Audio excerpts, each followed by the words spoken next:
안녕하세요. 오늘도 사연 살롱을 찾아주셔서 감사합니다. 저는 얼마 전 제 가장 아픈 상처를 이용해 제 인생을 통째로 삼키려고 했던 괴물 같은 인간을 물리친 사람입니다. 세상에는 정말 다양한 사람들이 있다지만 일반적인 상식을 훌쩍 뛰어넘는 악마 같은 인간을 실제로 겪어본 적은 처음이었네요. 돌이켜 생각해보면 조상신이 도와주셨다고 밖에 생각할 수 없을 정도로 절제절명의 순간에 제 삶을 구원받게 되어 얼마나 다행인지 몰라요. 그 일을 통해 저는 스스로의 마음을 잘 돌보고 항상 그 순간을 감사하는 마음으로 앞으로의 인생을 살아야겠다는 다짐을 한답니다. 제 소개를 먼저 하자면 저는 심리센터에서 아픔을 가지고 오는 청소년들과 상담을 해주는 사람이에요. 제가 이 일을 하게 된 데에는 남모를 사연이 있었는데요. 원래 저는 평범한 부모님과 3살 터울의 오빠가 있는 집에 막내딸로 자랐어요. 오빠는 가끔 서로 생존이나 확인할 뿐 별 다른 말은 안 하는 요즘 말로는 현실남매 그 자체랍니다. 대학을 졸업한 이후 혼자 사는 저는 새벽이라는 이름의 고양이를 키우고 있어요. 이름을 새벽이라고 지은 이유는 파란색 눈과 회색 털이 너무 예뻐서 그 이름과 잘 어울렸기 때문입니다. 일 때문에 바쁘더라도 한 달에 한 번은 가족들과 만나 식사를 하고 금요일 저녁이면 자주 직장 동료들과 불금을 즐기곤 하고요. 별다른 약속이 없으면 집에서 새벽이와 함께 영화를 즐기는 그런 평범한 생활을 하고 있어요. 새벽이가 다른 고양이들과 다르게 애교가 많고 얌전한 개냥이라 저에게는 둘도 없는 친구죠. 이런 저에게 조금 특이하다면 특이한 점이 하나 있는데 제가 연애를 잘 못했다는 것이에요. 대학교 때 동아리 선배를 3개월 사귀어봤던 거 말고는 남자를 만나본 적이 없었죠. 왜냐하면 저에게는 새로운 사람을 만나는 것이 큰 스트레스이기 때문입니다. 세상에 낯을 가리는 사람은 많지만 저는 그중 유난스럽게도 새로운 만남을 버거워하는 편인데요. 그 이유는 제가 고등학교 때 심한 학교 폭력을 당했었기 때문이에요. 그때 일로 저는 고등학교를 자퇴하고 검정고시를 봐서 대학을 갈 수밖에 없었죠. 그리고 대학을 가서도 제 또래의 아이들을 만날 때마다 극도로 긴장하느라 제대로 동기들과 친해질 수도 없었어요. 그런 저를 돕기 위해 저희 부모님은 거액의 돈을 지불하면서까지 꾸준히 상담 치료를 받게 도와주셨어요. 저희 가족이 부유하지도 않고 그저 평범한 가정이었는데도요. 덕분에 저는 20대 중반이 넘어갈 때쯤 사회생활하는데 무리 가지 않은 정도로 상태가 좋아질 수 있었답니다. 그로 인해 제가 어렸을 때부터 꿈꿔왔던 상담 치료사가 될 수 있었고요. 저는 항상 과거의 저와 같은 아픔을 가진 친구들을 돕는 일을 하고 싶었거든요. 이렇듯 정상적인 사회인이 되는 것도 저에겐 상당히 오랜 시간과 노력이 들었기 때문에 연애까지 챙길 수가 없었던 거예요. 여전히 저는 그래야만 하는 상황이 아닌 이상 새로운 사람을 만나는 걸 선호하진 않았거든요. 30이 가까워져 갈수록 저는 제 인생에 결혼은 없는 거구나 하고 포기한 채로 살았어요. 그나마 직장 동료들과 잘 지내는 걸 다행으로 여기면서요. 그러다가 한 남자를 만나게 되었던 겁니다. 그 사람은 저희 센터 내 경비 업무 및 CCTV와 같은 보안 기기들을 관리하는 보안업체 직원이었는데요. 늘 저와 마주칠 때마다 인사를 하던 사람이었어요. 항상 먼저 눈을 마주치면서 인사하니 자연스럽게 안면이 트이게 되었고 그렇게 수개월이 지난 뒤에는 조금씩 안부도 묻고 대화도 하게 되면서 친해지게 되었죠. 그 모든 과정이 굉장히 천천히 진행됐기 때문에 새로운 인연을 잘 못 만드는 저도 자연스럽게 그 사람에 대해 알아갈 수 있었어요. 나중에 알고 보니 다른 사람들은 그 사람이 저에게 관심이 있어서 친해지라고 애써왔다는 걸 전부 알고 있었더라고요. 제가 남자친구가 생겼다고 했을 때 직장 동료들은 하나도 놀라지 않고 오히려 왜 그렇게 오래 걸렸냐는 반응들 뿐이었죠. 드디어 사겨? 아, 오래도 걸렸다. 뭐야, 내가 그 사람이랑 사귈 거 알고 있었어? 누가 모르냐? 옛날부터 그렇게 티내고 다녔는데. 뻔히 다른 사람이랑 같이 있어도 너한테만 꼬박꼬박 인사하고 갔잖아. 그래? 나는 계속 같이 식사하자고 해서 그때 나 좋아하나 싶었는데. 야, 그때 우리는 숨 넘어가는 줄 알았어. 참나. 과장님들은 내기도 했다고? 뭐? 내기? 그래, 이번 달에 사기나 다음 달에 사기나 내기하셨다더라. 근데 대부분 내년에 사기는데 걸었어. 참나, 나도 눈치 있거든. 뭐래, 너 되게 없거든? 동료들은 저더러 눈치가 없다며 한동안 놀렸지만 어쨌든 좋은 사람을 만나 다행이라면서 저의 연애를 축하해 주었어요. 실제로 그 남자는 정말 괜찮은 남자였어요. 저보다 1살 어린 나이였음에도 연하남으로 느껴지지 않을 정도로 젠틀하고 성숙한 사람이었죠. 경비업체에서 일을 해서 그런지 듬직한 느낌도 있었어요. 가끔은 우유부단한 저를 대신해 강단 있는 모습도 보였죠. 거절을 잘 하지 못해 이 일 저 일 모두 떠맡아야 했던 제가 그 남자의 말을 듣고 시킨 대로 행동했더니 더 이상 저에게 과한 업무를 시키지 않아서 놀랐던 적도 있었고요. 자기 말대로 거절하니까 정말로 그 다음부터는 나를 잘 안 부르셔. 거봐, 내 말이 맞지? 정중하고 예의 있게 말씀드리면 다 된다니까. 내가 말해준 대로 토시 하나 안 틀리고 그대로 말했지. 조금 다르게 하긴 했는데 그래도 버벅거리거나 과하게 웃진 않았어. 다음부터는 내가 한 말 그대로 따라서 해봐봐. 알았지? 시간이 지나면서 저는 점점 더 그 남자에게 의존하는 일이 많아졌고 그 남자는 그런 저를 귀찮아하는 티 하나도 없이 다 받아주었어요. 그뿐만이 아니라 제 과거의 트라우마까지도 전부 품어주었죠.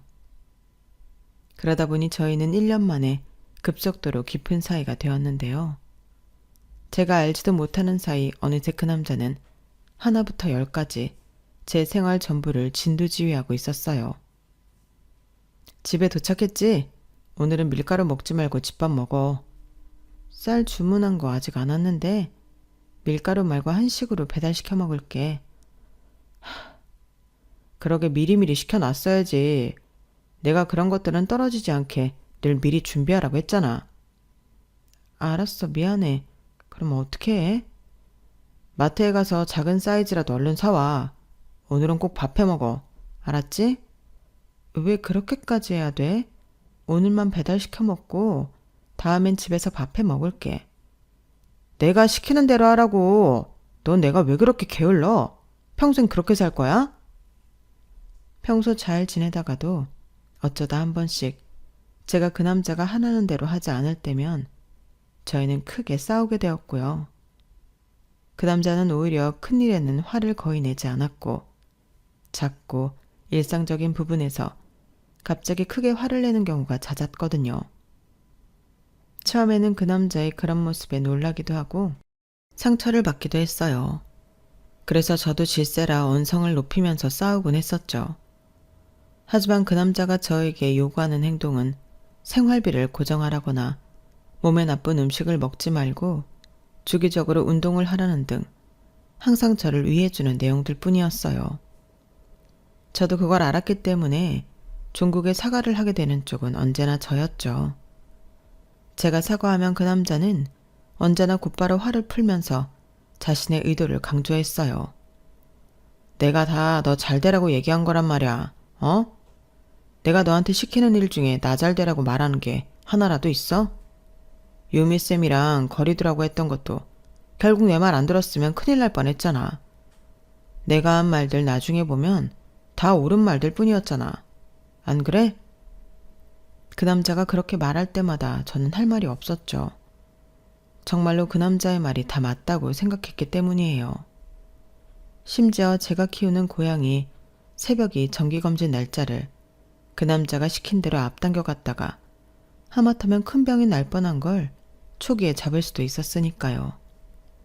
그렇게 저는 그 남자와의 연애를 이어갔고 약 2년간의 연애 끝에 저희는 결혼을 약속하게 되었답니다. 그 남자는 한강이 훤히 내려다 보이는 호텔방에서 장미꽃잎을 깔아놓고 저에게 로맨틱한 프로포즈를 해주었어요. 정화야, 내가 앞으로 평생 너 안 아프게 지켜줄게. 나랑 결혼해 줄래? 장미꽃 너무 예쁘다. 고마워. 앞으로의 삶에서 나랑 있기만 하면 늘 행복할 거야. 내가 약속할게. 프로포즈 받아줘서 너무 고마워. 아니야, 내가 고맙지. 케이크도 너무 예쁘다. 이렇게 멋진 프로포즈 해줘서 고마워. 저는 기쁜 마음으로 직장 동료들에게 결혼 소식을 알렸는데요. 항상 친하게 지내는 또래 동료들이 5명 있었는데 그중 아무도 결혼을 약속했다는 제 말에 진심으로 기뻐하지 않는 겁니다. 다들 어색한 웃음만 보이며 서로 눈치만 보더라고요. 그 반응에 저도 당황했고 내심 충격이었죠. 5명의 동료들은 머뭇거리다가 곧이어 한 명이 결심한 듯 저에게 입을 열었어요. 저와 특히 친하게 지냈던 지혜라는 친구였죠. 사실 사귄 지 그렇게까지 오래되지 않아서 결혼 얘기가 나올 줄은 몰랐어. 우리가 그동안 생각했던 건데 네 남자친구가 너를 좀 너무 조종하려고 하는 것 같아서 걱정 많이 했었거든. 기분 나쁘게 듣지 말았으면 좋겠어. 우리는 너를 정말 위하는 마음으로 말 꺼내는 거야. 아직 얘기만 오고 간 상황이라면 결혼은 좀 신중하게 생각했으면 해서. 좀 당황스럽네. 2년 넘게 만나면서 남자친구가 그런 사람이었으면 내가 진작에 알았을 거야. 내가 상담 치료사인데 그걸 모르겠어? 너희가 봤을 때는 그래 보였을지라도 둘이 있을 땐 안 그래. 물론 그분이 전형적인 세뇌를 하려고 하진 않았겠지만 옆에서 우리가 볼 땐 네가 남자친구한테 너무 휘둘리는 게 보여서 그래. 건강한 연인 사이면 이렇게까지 하진 않을 텐데 생각했던 적이 여러 번 있었어. 너 지난 여름에도 남자친구가 시켰다고 매일같이 걸어서 출퇴근했다며. 날이 그렇게 더웠는데. 그건 내가 살 빼고 싶다고 그러니까 남자친구가 추천을 해준 거지. 내가 버젓이 카드 찍고 버스 탈 수 있는데 남이 시켰다는 이유만으로 걸어 다녔겠어? 나도 다이어트 하고 싶은 의지가 있으니까 내가 선택한 거잖아. 그래, 우리가 오해했나 보다. 미안해. 아까 얘기했다시피 우리는 네가 행복하길 바래서 말을 꺼내본 것뿐이야. 기분 상했다면 미안해. 마음은 고마워. 그런데 내 남자친구는 내가 더 잘 알아. 남자친구야 너희한테 남이니까 못 믿었더라도 내가 그럴 사람이 아니라는 걸 좀 믿어줬으면 해. 그럼 다행이고 결혼 축하해. 진심이야. 지혜는 저에게 진심으로 축하의 말을 건넸고 다른 동료들도 마찬가지였어요. 하지만 어색한 분위기는 좀처럼 사라지지 않았죠. 동료이자 또래 친구들인 그들이 그렇게 생각한다고 하니 저도 지난 연애를 곰곰이 생각해 보았어요. 하지만 당시엔 아무리 생각해봐도 동료들이 너무 오버한 것 같다는 생각뿐이었죠. 앞으로 제가 주도적으로 결혼 준비도 하고 결혼 이후에도 예비 신랑과 잘 사는 모습을 보여주면 동료들도 마음이 달라질 거라고 생각하고 그 일은 그냥 넘어가기로 했어요. 그리고 주변에 좋은 모습을 보여주기 위해서 열심히 결혼 준비를 해나가기 시작했죠. 남들이 의뢰 그렇듯 저희의 결혼 준비 역시 마냥 평탄하게 흘러가지만 않았어요. 그런데 다른 커플이랑은 좀 달랐던 게 남들은 보통 예비 신부가 이것저것 열심히 준비하면 예비 신랑이 수동적으로 따라오기만 해서 싸움이 일어난다고 하잖아요. 저희 예비 신랑은 전혀 반대였어요. 수동적이긴커녕 누구보다도 적극적이었고 덕분에 서로 의견이 자꾸만 부딪혔죠. 결혼식은 웬만하면 작은 규모로 진행했으면 좋겠어. 굳이 결혼식 하루를 위해서 큰 돈을 들일 필요가 있어? 차라리 그 돈으로 혼수를 더하는 거, 그런 게 이득이야. 나야 괜찮은데 부모님이 문제지. 부모님이 워낙 지인들이 많으니까. 애초에 우린 양가 부모님 다 6남매, 7남매셔서 가족만 해도 엄청 많단 말이야. 예식장은 큰 곳으로. 그럼 지인들을 조금만 불러야겠네. 참, 그럼 직장 동료들 다 부르지 마. 괜히 분위기만 어수선해지니까 최소한만 추려서 불러. 특히 지혜씨는 뺐으면 좋겠어. 어떻게 그래, 다 같이 올 텐데. 애초에 지혜만 빼고 청첩장을 어떻게 돌려? 당신이 기분 안 나쁘게 잘 말하면 되지. 그걸 못해? 저는 직장 동료인 지혜를 부르느냐 마냐로 예비신랑이랑 2주 동안이나 말싸움을 했어요. 하필이면 저에게 결혼을 다시 생각해보라고 얘기했던 지혜를 콕 집어서 싫다고 하니 저도 마음이 흔들린 건 사실이었어요. 하지만 사회생활 하는데 어떻게 한 병만 빼고 부를 수가 있나요? 저는 그건 절대로 불가능한 일이라고 계속 예비신랑을 설득했고 결국 저희는 지혜를 부르긴 부르되 결혼 이후에는 거리를 두고 지내기로 약속을 하고 극적인 화해를 했어요. 그러나 그 이후로도 뷔페 음식을 한식으로 하냐 양식으로 하냐로 또 싸우고 비즈가 있는 드레스로 하냐 없는 걸로 하냐로 또 싸웠죠. 첫 번째 싸움을 제 뜻대로 지혜를 부리기로 해서인지 그 이후로는 싸움이 의미가 없었을 정도로 예비신랑의 뜻대로 전부 진행이 되었네요. 그렇게 정신없이 지내다 보니 어느새 결혼식을 딱 3개월쯤 남기고 있었어요. 이제 싸울 건 다 싸운 뒤였고 결정해야 하는 것도 얼추 다 결정한 상황이라 어서 식만 빨리 올리고 끝나길 바라는 중이었죠. 더 이상 싸울 게 없어서인지 예비 신랑과의 관계도 더없이 좋았고 곧 이 사람과 부부가 된다는 게 설레기도 했어요. 같이 살 신혼집 계약도 이미 다 끝낸 상태였고요. 사실상 거의 결혼식이 끝나자마자 이사를 가야 했기 때문에 시간적 여유가 있을 때 처분해야 할 짐은 미리 정리하는 게 좋을 것 같아 자취하던 집의 짐을 정리하고 있는데 그간 구체적으로 이야기하지 않았던 주제가 화두에 오른 거예요. 바로 자녀 문제였죠. 이렇게 부피 많이 차지하고 버리기 뭐한 건 당장은 작은 방에 그냥 쌓아두면 될 것 같아.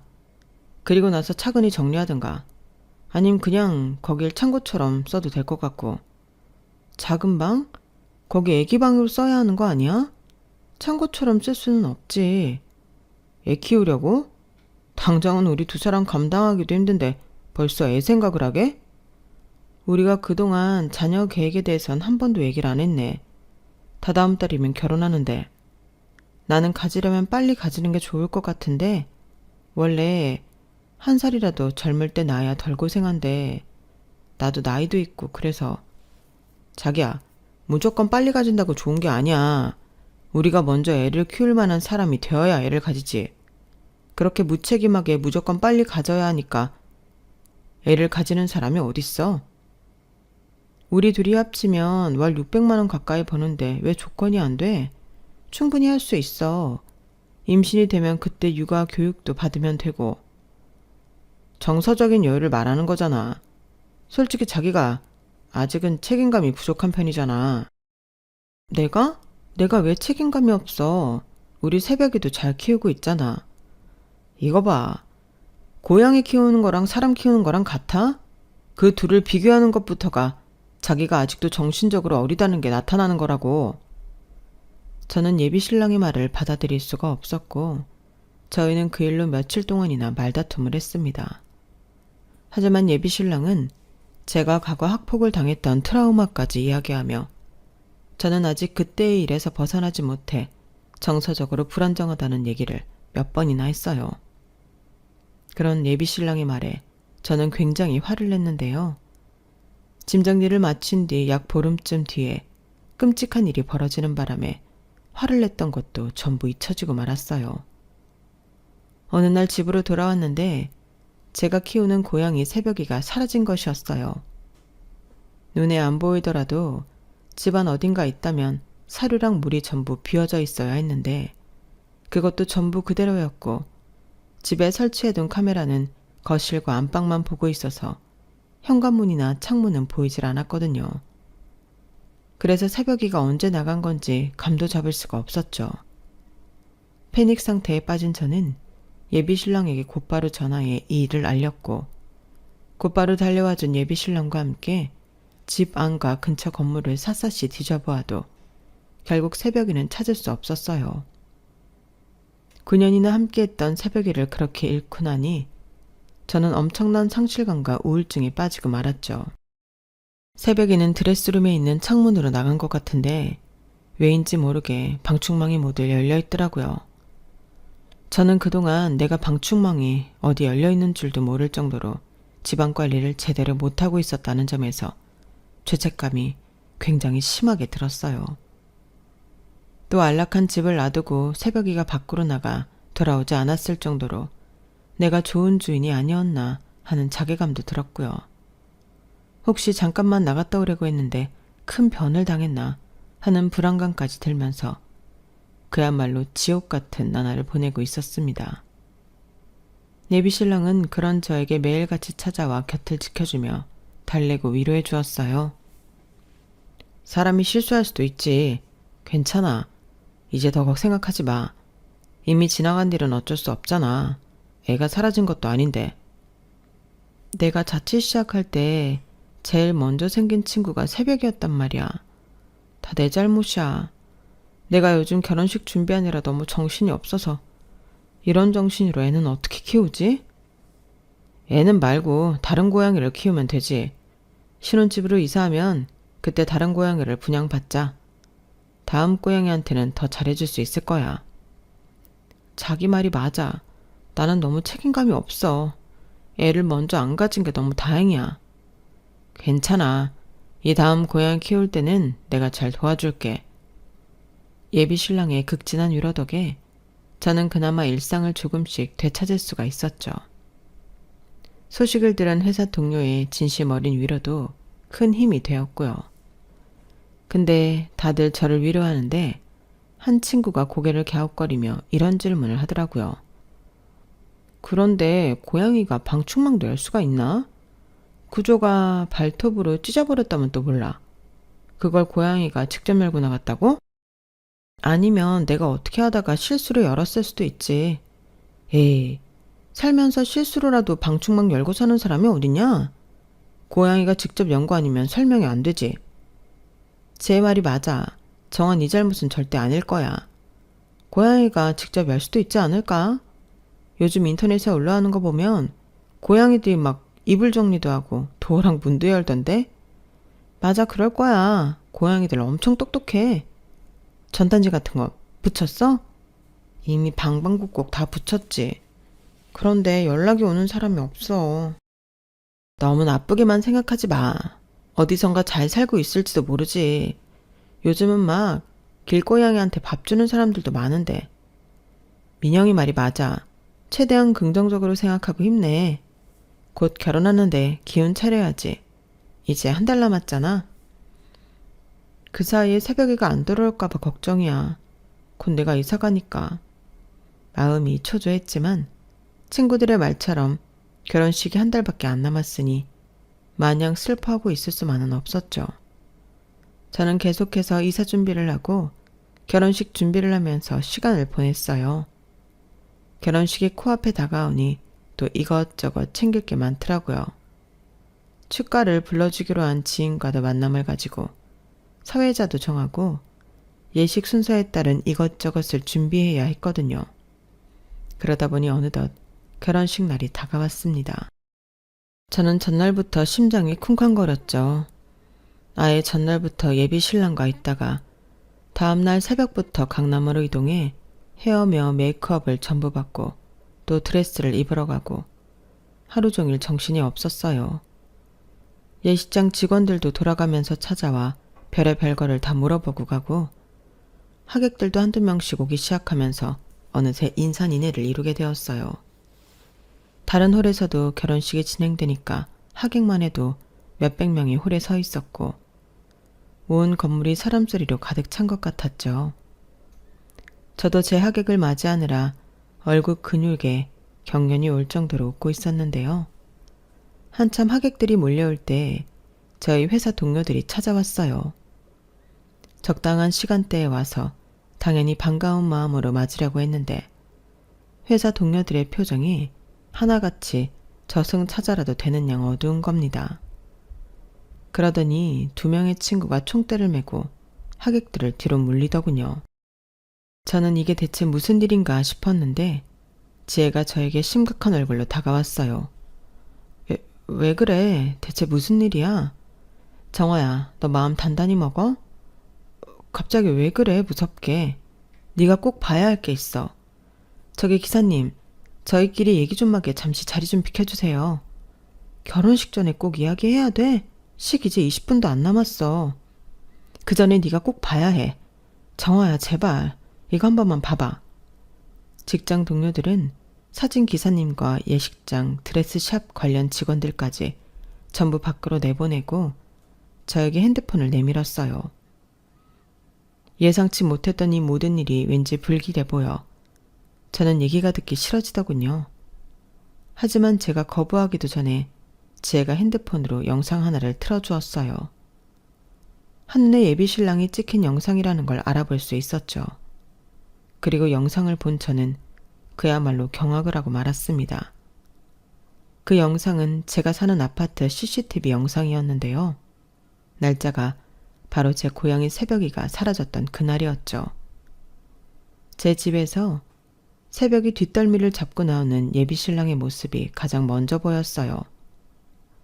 새벽이는 발버둥을 치고 있었고 예비 신랑은 엘리베이터를 타면서 새벽이를 억지로 캐리어에 집어넣더군요. 캐리어를 잠궈버린 예비 신랑은 아파트 주차장으로 내려갔어요. 캐리어를 신경 쓰다가 앞을 잘 못 보고 걸어가던 예비 신랑은 그 앞에 주차하려던 오토바이와 순간 치일 뻔하더군요. 그런데 예비 신랑이 오토바이 운전자에게 말을 거는 듯 하더니 갑자기 고양이가 든 캐리어로 오토바이 운전자의 헬멧을 수차례 내려치는 거예요. 소리가 없는 영상으로 보아도 엄청나게 소리를 지르는 게 느껴질 정도로 예비 신랑은 자기 분노를 주체하지도 못하더군요. 마지막으로 사람이 타고 있는 오토바이를 발로 뻥 차버린 예비 신랑은 자기 차로 씩씩대며 돌아갔어요. 예비 신랑의 차가 주차장을 빠져나갈 때까지 오토바이 운전자는 남편을 몇 번 돌아보다가 자리를 뜨셨고요. 영상이 끝나고 나니 저는 너무나 큰 충격을 받고 혼란스러웠어요.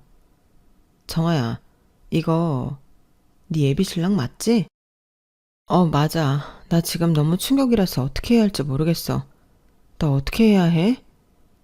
혼인신고는 했어? 아직 안 했지? 이 결혼 계속 할 거야? 혼인신고는 아직 안 했지만 잘 모르겠어. 지금 당장은 너무 충격적이라 머리가 새하얗기만 해. 고양이부터 찾아야 하지 않을까? 남편 차에 내비게이션 보면 기록 나올 거 아니야. 아직 기록이 남아있다면 고양이를 어디로 데리고 갔는지 확인할 수 있을 거야. 그래, 일단 그것부터 해야겠다. 나 좀 도와줄래? 저는 예비 신랑과 특히 우호적으로 지냈던 친구에게 얼른 물품 보관해 놓은 곳으로 가 예비 신랑의 차키를 좀 가져다 달라고 부탁했어요. 저는 그 사이 후다닥 드레스를 벗어버리고 일상복으로 갈아입었죠. 친구가 차키를 가져오자마자 저와 지혜는 주차장으로 내려갔어요. 나머지 동료 친구들은 계속 신부 대기실 문을 막고 버텨주었죠. 저희는 숨가쁘게 지하주차장으로 내려가 예비 신랑의 차를 열었어요. 그날 아침에도 같이 타고 왔던 차였는데 그 안에 이렇게 끔찍한 비밀이 있을 줄은 몰랐죠. 저희는 떨리는 손으로 내비게이션 기록을 확인했어요. 그 결과 CCTV 영상이 찍힌 날짜에 뜬금없이 가평 휴게소가 찍혀 있는 것을 확인했고 저희는 얼른 그 화면을 사진으로 찍었죠. 이것만 가지고 어떻게 새벽이를 찾아? 가평 휴게소에서 어디로 갔는지 안 나오는데? 블랙박스 영상 보면 되잖아. 이건 남편 거라서 나는 이거 다룰 줄 모르는데 그냥 통째로 가져와. 지금 세세하게 볼 시간 없잖아. 그래, 그냥 뜯어가자. 저는 블랙박스를 통째로 뜯어갔고 다시 지혜와 함께 후다닥 신부 대기실로 올라갔어요. 이미 사회자가 예식이 시작되었다고 안내를 하고 있었고 신부 대기실엔 친구들이 저희를 기다리고 있었죠. 그중 특히 기계를 잘 다루는 친구가 있었는데 블랙박스를 받아들더니 작은 카드 하나를 쏙 빼고는 이것만 있으면 영상을 볼 수 있으니 저에게 걱정 말라고 안심을 시켜줬어요. 저는 친구들에게 비장한 목소리로 부탁을 했습니다. 지금 당장 결혼을 뒤엎을 거니까 제가 올라가면 아까 그 아파트 CCTV 영상을 틀어달라고요. 친구들은 알겠다며 얼른 예식장 직원을 찾으러 달려갔고 잠시 후에 신부가 입장할 차례라는 속이 멘트가 들리기 시작했어요. 그 순간에는 조금 떨리긴 했지만 모든 일들이 너무 급박하게 벌어지다 보니 평소답지 않게 제가 긴장감을 억눌러 버리더라고요. 새벽 일을 생각하니 도리어 정신이 또렷해지는 것 같았죠. 예식장 직원들이 신부 화장을 하고 청바지에 티셔츠를 입은 절 보더니 눈이 휘둥그레지더군요. 저는 신랑 모르게 준비한 서프라이즈로 둘러댔고 그 차림 그대로 버진로드로 올라갔습니다. 저를 발견한 예식장 안 하객들은 헉 하고 놀라는 소리가 여기저기서 들려왔어요. 사람들의 웅성거리는 소리가 순식간에 퍼졌죠. 예비신랑은 벙찐 표정으로 절 봤다가 이내 굉장히 화가 난 표정으로 절 노려봤어요. 너 지금 이게 뭐하는 짓이야? 하객들 다 불러놓고. 결혼 뒤집어 엎으려는 짓이다. 왜? 네가 나한테 화를 낼 자격이나 있어? 미쳤어? 지금 우리 부모님도 와 계신데. 그래, 니네 부모님, 가족, 친척분들 다 와 있으니 물어볼게. 넌 대체 뭐가 부족하게 자랐길래 사이코가 됐니? 어? 뭐라고? 사이코? 마치 기다렸다는 듯이 그 순간 친구들이 아파트 CCTV 영상을 틀었어요. 하객들은 영상을 보며 어머, 저거 동훈이 아니야? 하고 바로 예비신랑을 알아보았죠. 이후 예비신랑이 폭력적인 행동을 하는 장면이 나왔을 때 하객들은 깜짝 놀라 웅성거렸어요. 예비신랑은 당황한 듯 귀가 새빨개졌다가 이내 얼음같이 차가운 표정을 짓더군요. 저는 그 순간 그렇게 감정 없이 차가운 표정이 예비신랑의 본 모습이라는 걸 깨달았죠. 예비신랑의 민낯에 치가 떨린 저는 저도 놀랄 만큼 날카로운 목소리로 물어봤어요. 우리 새벽에 어쨌어? 어디로 데려갔냐고. 대체 왜 이런 끔찍한 짓을 저지른 거야? 네가 애를 낳네 어쩌네 개소리를 하니까 그렇지. 고양이에만 정신 팔려서 사는 여자가 뭔 놈의 애를 낳겠다고. 뭐? 고작 그딴 이유로 새벽이를. 그리고 저 오토바이 운전자는 너 저분한테 한 짓 명백히 폭행이고 불법이야. 어떻게 사람한테, 그것도 우리 새벽에가 들어있는 캐리어로 그딴 폭행을 저지를 수가 있어? 너도 족골나고 싶지 않으면 닥쳐. 내가 괜히 그랬어? 네가 계속 세상 돌아가는 거 하나도 모르면서 철딱서니 없이 구니까 그런 거잖아. 내가 나 좋으라고 그랬어? 너 정신 차리게 하려고 그런 거잖아. 너 잘 되라고. 정신이 나갔구나. 지금 나 잘 되려고 한 생명을 버렸다고? 제정신이야? 이딴 식으로 때와 장소 못 가리고 제 멋대로 구니까 학교 친구들한테 쳐 맞고 다니긴 하지. 성인이 다 되어서도 친구들한테 좀 맞은 거 가지고 징징거리긴 하고. 정화야, 너는 네가 얼마나 비상식적이고 괴짜인지 몰라? 나니까 너 챙겨주고 살겠다고 한 거지. 결혼식 이딴 식으로 파토내고 나랑 헤어지면 너 평생 혼자 살 거야? 예비신랑의 입에서 나온 말들은 평소 싸울 때마다 반복했던 똑같은 레퍼토리의 이야기들이었어요. 그전엔 몰랐지만 수많은 하객들 앞에서 그 소리를 들으니 알겠더군요. 제 눈앞에 그 남자는 저를 사랑하는 사람도 아니고 정상적인 사람도 아닌 그냥 사이코 그 자체라는 걸요. 제가 그동안 그 남자에게 놀아났다는 사실을 뼈저리게 깨닫고 부들부들 떨며 한마디도 못하고 있자 그 미친놈은 자기 말이 먹힌다고 생각했는지 선을 넘는 소리를 짓거리기 시작하더군요. 네가 나랑 결혼했으면 그깟 고양이 내가 10마리도 더 사줄 수 있었어. 근데 네가 이렇게 일을 망친 거야. 어? 뇌가 있으면 생각이라는 걸 좀 하라고. 상식적으로 무슨 일을 알게 되었던 결혼식장에서 너처럼 깽판 치는 사람이 어디 있냐? 여기 예식장 비용부터 해가지고 오늘 결혼식에 들었던 비용 전부 다 네가 계산해. 알겠어? 우리 쪽 하객들한테 일일이 찾아가서 사과드리고 너희 부모님도 같이 사과드리라고 해. 특히 우리 부모님한테 말이야. 딸 자식 교육 잘못 시켰으면 부모도 책임을 져야지. 저희 부모님까지 들먹이는 그 인간한테 저는 손에 들고 있던 빈 블랙박스를 있는 힘껏 집어 던졌어요. 놀랍게도 그 인간의 이마에 정통으로 내리꽂히더라고요. 마치 조상신이 각도를 조절해주기라도 했던 것처럼요. 그 인간이 화가 나 저에게 다가오려는데 그 뒤에서 누군가 날라와 그 인간을 발로 차버리더군요. 너무나 완벽한 날라차기였죠. 바로 제 친오빠였습니다. 이 미친 새끼가 어디 뚫린 입이라고 주둥이를 함부로 놀려. 오랫동안 주짓수를 배웠다던 오빠는 널브러진 예비 신랑 위로 올라타 그 사이코를 흠씬 두들겨 패주었어요. 하객들은 그 모습을 구경하는 사람도 있었고 더 이상 보지 않고 나가는 사람도 있었습니다. 아수라장이 된 상황에서 예비 남편만 고통스럽게 비명을 질렀고 저는 얼른 저희 부모님을 모시고 차로 데려다 드렸어요. 평소 서로 교류도 많이 없는 친오빠이지만 그래도 이런 절제절명의 순간에는 가족만한 존재가 없더군요. 저희는 서로 눈빛만으로 소통을 하고 각자의 역할에 충실했거든요. 부모님을 차에 데려다 드리고 와도 오빠에게 깔려있는 예비 신랑에게 저도 다가가 머리털을 몇 움큼 뽑아버렸습니다. 못돼 처먹은 그놈이 만신창이가 되고 나서야 저희는 예식장을 홀가분하게 빠져나올 수 있었네요. 이후 저희는 복잡하고 긴 과정들을 겪어야만 했습니다. 저희 부모님은 당연히 노발대발하시며 그놈을 당장 족치겠다고 화를 내셨고 저는 한참이나 부모님을 진정시켜드려야만 했어요.